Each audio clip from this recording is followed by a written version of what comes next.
नमस्ते। थर्ड आई में आपका स्वागत है। वो दिन अब दूर नहीं है जब रास्ते में बीजेपी के जो नेता लोग हैं वो एक दूसरे का कपड़ा फाड़ना शुरू कर देंगे। इसकी एक हम लोगों को बहुत से वो हैं, लेकिन उसका एक जिसको कहते हैं ना, एक एग्जाम्पल, एक मुलाहिजा किया था इस देश ने।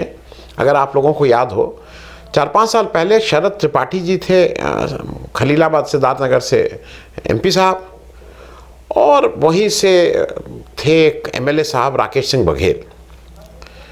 आपस में झगड़ा हुआ और गोपाल टंडन जी वहाँ उस दिन गए थे एज ऑब्जर्वर, मतलब यहाँ से मंत्री जी। शरद त्रिपाठी ने सरेआम जिस तरह से जूते से मतलब वो शायद वो रिकॉर्ड बनाया कि शायद 30 सेकंड के अंदर 50 जूते मारे या 10 सेकंड के अंदर 20 जूते मारे, मुझे याद नहीं है, लेकिन उन्होंने कोई चेक मतलब उतने कम समय में उतने जूते मारने का रिकॉर्ड उन्होंने बनाया था, और शायद वो रिकॉर्ड अभी भी है। हालांकि अलग बात है कि वो सब चंगासी बीजेपी में तो लतुअल के बाद भी सब चंगासी। हाल का मैं ये इस रेफरेंस से कह रहा हूं कि जो अब सत्ता की लड़ाई चल रही है, वॉर ऑफ सक्सेशन जो चल रही है, वो खुल के सामने है। उसको एक्नॉलेज करे बीजेपी, एक्नॉलेज ना करे।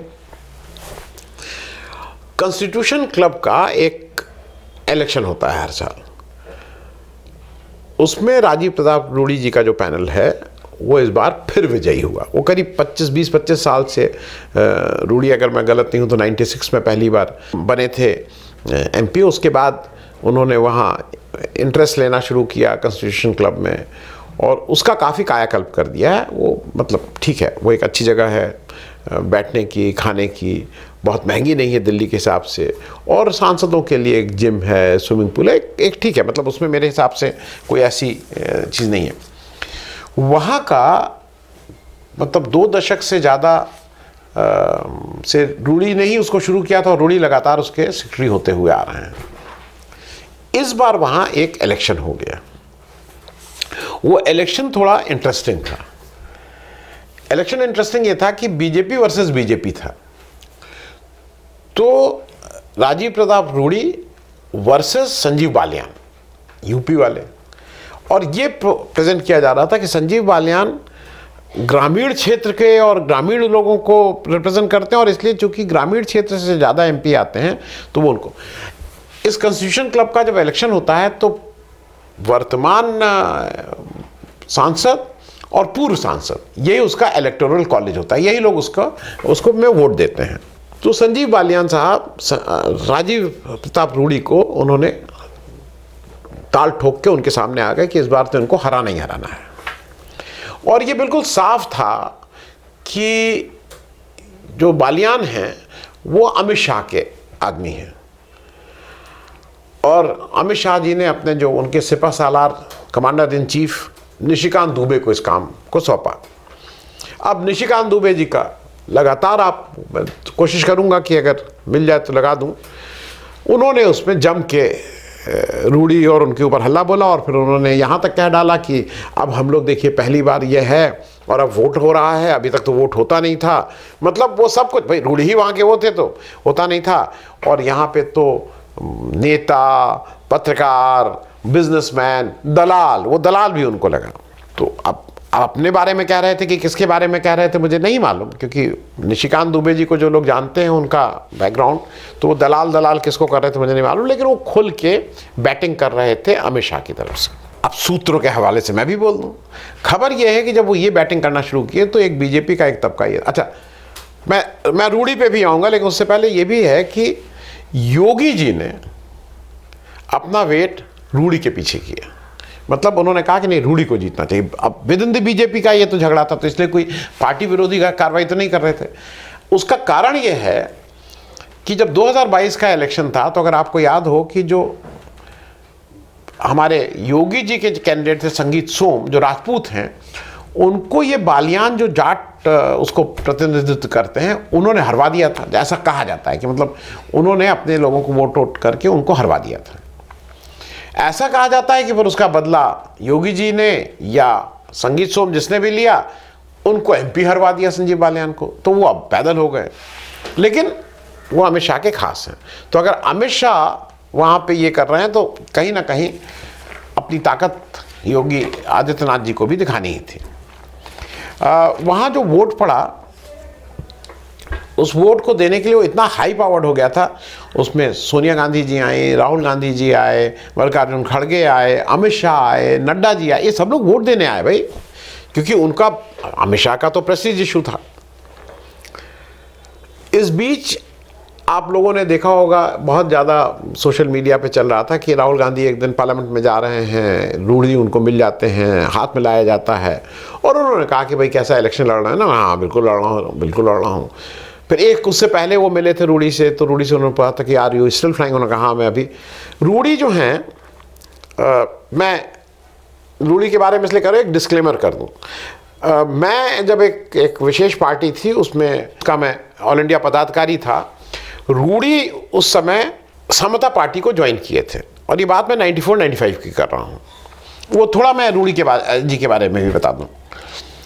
रूढ़ी पढ़े लिखे हैं, बड़े घर के हैं, इनके 3 भाई हैं, एक पायलट हैं, एक डॉक्टर, मतलब मेरा और रूढ़ी का एक समय, मतलब मैं पटना जाता था तो इनके घर भी 2-4 बार रुका हूँ। यंग थे, बहुत नए नए विचार आते थे।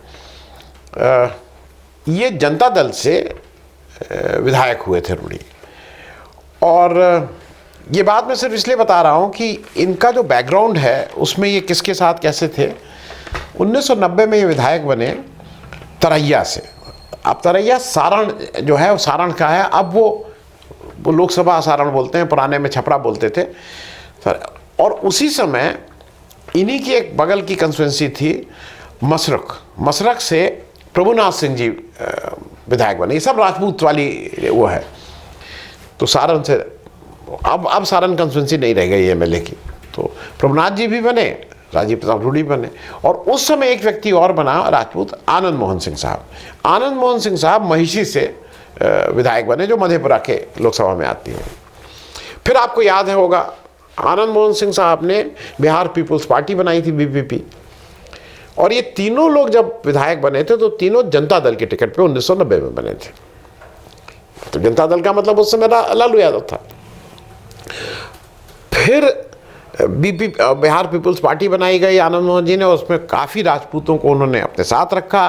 फिर एक आपको इंसिडेंट याद ही है, वो सब कुछ उनका हुआ। और प्रभुनाथ सिंह जी और राजीव प्रताप रूढ़ी, ये दोनों लोग बिहार पीपुल्स पार्टी ज्वाइन कर लिए थे।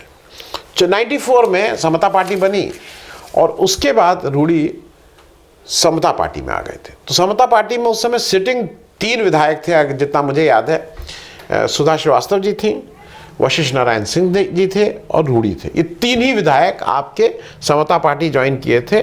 और अब समता पार्टी के पास एमपीज तो 21 या 22 थे, लेकिन विधायक बिहार में 3 थे, और बिहार में फिर चुनाव हुआ। एक इंटरेस्टिंग चीज़ ये है कि कभी कभी मुझे लगता है, हम सब लोग, भाई मैं भी उस जो टिकट बांटने के प्रोसेस का मैं भी कहीं ना कहीं हिस्सा था, तो हम सब लोग चाहते थे कि रूढ़ी जी को तरैया जो वहाँ से टिकट मिल जाए। इंटरेस्टिंग ये है कि मैं ज़्यादा नहीं, हमारे जो उस समय बिहार के प्रदेश अध्यक्ष थे, जब पार्लियामेंट्री बोर्ड में आया टिकट का नाम कि भाई अब रूढ़ी जी का हो रहा है, तो उन्होंने कहा नहीं, वो तो मैंने ऑलरेडी किसी को कमिट कर दिया। और जिस व्यक्ति को, कमला सिंह जी नाम था उनका, कमला सिंह जी को कमिट किया, और कमला सिंह जी ने ऑलरेडी एक कार मुझे दे चुके हैं पार्टी को, और कुछ पार्टी को पैसा भी चंदा दे चुके हैं। ये उन्होंने सार्वजनिक रूप से उस मीटिंग में, जॉर्ज साहब उसको चेयर कर रहे थे। अब कौन इसमें क्या बोले, वो तो पार्टी अध्यक्ष बिहार के। एक सिटिंग विधायक, आपके पास 3 विधायक, उसमें से एक सिटिंग विधायक का आपने टिकट ही काट दिया, आपके पास अपना एक को विधायक नहीं था। ये होता नहीं है। लेकिन कभी कभी मुझे नियति पे बहुत वो है। उसके बाद रूढ़ी हम लोग के साथ रहे, 4-6 महीना रहे। उनको फिर ये हुआ कि भाई युवा जनता का उनको, अरे युवा समता का अध्यक्ष बना दिया जाए, वो भी नहीं बना पाए। अल्टीमेटली वो परेशान होकर वो बीजेपी में चले गए। और मुझे लगता है कि शायद ये उनके लिए इससे अच्छा कुछ नहीं हो सकता था। बीजेपी में गए तो जैसे उनके दिन फिर गए। फिर उसके बाद वो 4 बार तो शायद लोकसभा जीते हैं, 2 बार राज्यसभा में, 5-6 बार के अब एमपी हैं, प्रतिभावान हैं, ऊर्जा है। लेकिन 2014 में जब वो मंत्री बनाए गए उसके बाद तो गुजरात लॉबी से कुछ खटपट थी और उनको फिर वो बीजेपी के महामंत्री बन गए थे, भाई ऑल इंडिया महामंत्री थे, फिर वो मंत्री भी बना दिए गए, स्किल डेवलपमेंट वाले, पार्लियामेंट्री अफेयर्स, काफ़ी कुछ था। लेकिन उनको इस्तीफ़ा 2017 में शायद एकदम से इस्तीफ़ा देना पड़ा और तब से वो रिहेबिलिटेट नहीं हो पाए। इस बार भी इलेक्शन जीत के आए हैं तो लालू जी की लड़की रोहिणी आचार्य को हरा के आए हैं। तो कोई ऐसा नहीं है कि वो किसी के मतलब के रहमो करम पे हैं, अपने दम पे राजनीति करते हैं, हारते हैं, जीतते हैं, सब कुछ है, लेकिन राजनीति करते हैं। तो उन राजीव प्रताप रूड़ी जी को अब अमित शाह वाला वहाँ एक गेम चल रहा है कि संजीव बालियान को उनको करना है, राजीव प्रताप रूड़ी को करना है, क्योंकि राजीव प्रताप क्योंकि वो अमित शाह और मोदी जी को भाते नहीं है। राजीव प्रताप रूड़ी हराने का पूरा इंतजाम किया गया, लेकिन वो इलेक्शन जब हुआ तो उसमें 1200 के करीब वोटर हैं, वोट पड़े 707। राजीव प्रताप रूड़ी को जो डायरेक्ट वोट पड़े वो 354, पोस्टल बैलेट 38, और ऐसा माना जा रहा है कि करीब 100 से ज़्यादा वोटों से उन्होंने संजीव बालियान को शिकस्त दी, हराया। लेकिन जो एक इंटरेस्टिंग चीज़ है, उनका जो पैनल था उसमें बड़ा इंटरेस्टिंग है। 3 सेक्रेटरी हैं, he is one of the secretaries. तो राजीव प्रताप रूड़ी जी सेक्रेटरी एडमिनिस्ट्रेशन है, लेकिन दूसरे सेक्रेटरी साहब का सुन के राजीव शुक्ला साहब सेक्रेटरी स्पोर्ट्स हैं। कौन सा स्पोर्ट, कितना बढ़िया स्पोर्ट्स खेलते हैं, मतलब भारत का तो 4 चांद लगा ही चुके हैं कई स्पोर्ट्स में। मेरे ख्याल में क्रिकेट भी अच्छा खेलते हैं, हॉकी भी अच्छी खेलते हैं, बास्केटबॉल भी अच्छी खेलते हैं। राजीव शुक्ला तो खिलाड़ियों के खिलाड़ी हैं, तो इसलिए उनके बारे में क्या। और एक त्रिची एन सेवा जो हैं डीएमके के, उनको सेक्रेटरी कल्चर हैं। तो 3 सेक्रेटरी बने हैं, ये भी ध्यान रखिएगा, ये अकेले सेक्रेटरी नहीं है। मैं कॉन्स्टिट्यूशन क्लब का भी बता दूं। कॉन्स्टिट्यूशन क्लब जो है वो वीपी हाउस, अगर किसी ने देखा हो, रेल भवन के सामने वाला जो चौराहा है, वीपी हाउस के बगल वाले उसको कॉन्स्टिट्यूशन क्लब कहते हैं। बहुत हम सब लोग जो दिल्ली में रहा उसकी यादें हैं। वहाँ पे पहले जो स्पीकर हॉल होता था उसके नीचे एक समता चाय पानी की एक जगह थी, समता, मैं नाम भूल रहा हूँ उसका, समता रेस्टोरेंट या जो भी नाम था। एक पुराने समाजवादी थे, उनकी लड़की उसको चलाती थी। ऐसी बहुत सी जगह हैं, मतलब वहाँ वीपी हाउस का लॉन और कॉन्स्टिट्यूशन क्लब के सामने अनगिनत सभाएं हुई हैं। बहुत से लोग वहीं दिन गुजारते थे, बहुत से एक्टिविस्ट वहाँ अपनी योजनाएं बनाते थे। तो वो एक इम्पॉर्टेंट जगह रही है। अब जो मुख्य बात है जिसपे मुझे लगा कि आप लोगों से बात कर लें, अमित शाह खुद वोट देने के बाद, पूरी तरह से जुटने के बाद, निशिकांत को लगाने के बाद, सबको फ़ोन करने के बाद अमित शाह का कैंडिडेट हार गया है। और हारा कोई एक आध वोट से नहीं है, बिल्कुल डिसाइसिवली हारा है। तो ये क्या डिनोट कर रहा है? ये डिनोट ये कर रहा है कि कहीं ना कहीं बीजेपी के अंदर बहुत ज़्यादा गुस्सा है। और ये गुस्सा है, मतलब ये भी अजीब सी चीज़ है, बीजेपी ने 2024 से अभी तक जो कानून कहता है कि लीडर ऑफ दी, जो सरकार बनाएगा, ऑफ दी जो सबसे बड़ी पार्टी है, वो अपने विधायक, अपने संसदीय दल का नेता चुनेगी। आज तक बीजेपी ने अपने संसदीय दल का नेता नहीं चुना है, एनडीए ने चुना है, बीजेपी ने नहीं चुना है। क्यों नहीं मोदी जी वहाँ जाके चुन ले रहे हैं? दिक्कत क्या है कि जो अभी हारे हैं ना, ये अमित शाह साहब वोट का मैनिपुलेशन कर सकते हैं, लेकिन उनके नाम पे कोई ईमानदारी से वोट दे दे तो उनकी भी जमानत जब्त हो जाएगी। मैनिपुलेट कर सकते हैं, उसको डरा के, उसको धमका के, वोटर लिस्ट ही चेंज करके। वो किस्सा कई बार पहले भी सुना चुका हूँ, फिर से सुना दूं कि जब ये अपना पहला इलेक्शन लड़ रहे थे स्टूडेंट यूनियन का, तो लड़कियों के उसमें वोट ज़्यादा थे। इन्होंने सारे लड़कियों को, खुद ही लिखे हुए ये सब चीज़ें, इन्होंने सबके घर फ़ोन करके इनको, इनके साथियों ने लड़कियों के घर में उनके पेरेंट्स को बताया कि कल आएंगे नहीं, बवाल होने वाला है, झगड़ा होने वाला है। तो ये मैनिपुलेट कर सकते हैं। बीजेपी की अंदरूनी कलह बिल्कुल सड़क पे आ गई है, सामने दिख रही है। और ये बात मैं इसलिए कह रहा हूं कि आपको सुन के ताज्जुब होगा, 9 तारीख को वाइस प्रेसिडेंट का इलेक्शन है। बीजेपी कितनी डरी हुई है कि जैसे प्रधानों को, अगर आप जो थोड़ा ये जानता हो, प्रधानों का इलेक्शन होता है, फिर नगर पंचायत, नगर पालिका का इलेक्शन होता है, इन सब जगह प्रधानों को लोग अपने पास रख लेते हैं। अब एमएलए में तो आपने देखा ही, एमएलए का आपने देखा ना कि किस तरह से शिंदे ग्रुप के एमएलए एक जहाज में बैठ के कभी जब कहाँ कहाँ घूम रहे थे, फिर असम चले गए, फिर गोवा चले गए, फिर मतलब उनको एक तरह से बंधक बना के रख लिया जाता है कि अब तुम बाड़े में रहो, कहीं इधर उधर नहीं।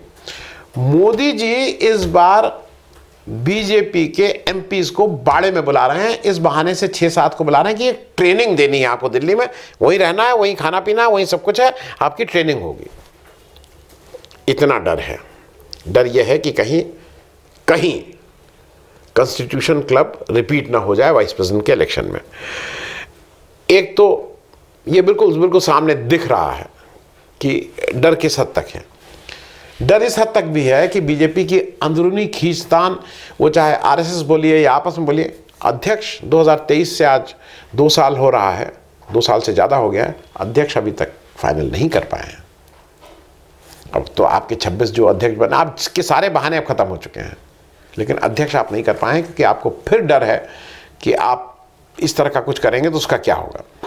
मेरे हिसाब से जो राजीव प्रताप रूडी ने कहा है भाई ये तो दलगत राजनीति से ऊपर उठ के, और मेरे तो पैनल में बीजेपी के अलावा कांग्रेस वाले भी थे, डीएमके वाले भी थे, टीएमसी भी था, ये सब लोग थे, और मुझे कोई, बीजेपी के लिए ये खतरे की घंटी है as far as vice president is concern. क्योंकि अगर वाइस प्रेसिडेंट में बीजेपी के कुछ लोग ये मन बना लेते हैं और मोदी जी उनको 6 और 7 में कितना डरा के, धमका के, कितना घेर के रख पाते हैं, बहुत कुछ डिपेंड करेगा। लेकिन वाइस प्रेसिडेंट का इलेक्शन अब थोड़ा इंटरेस्टिंग हो गया है। थैंक यू सो मच, बहुत बहुत धन्यवाद।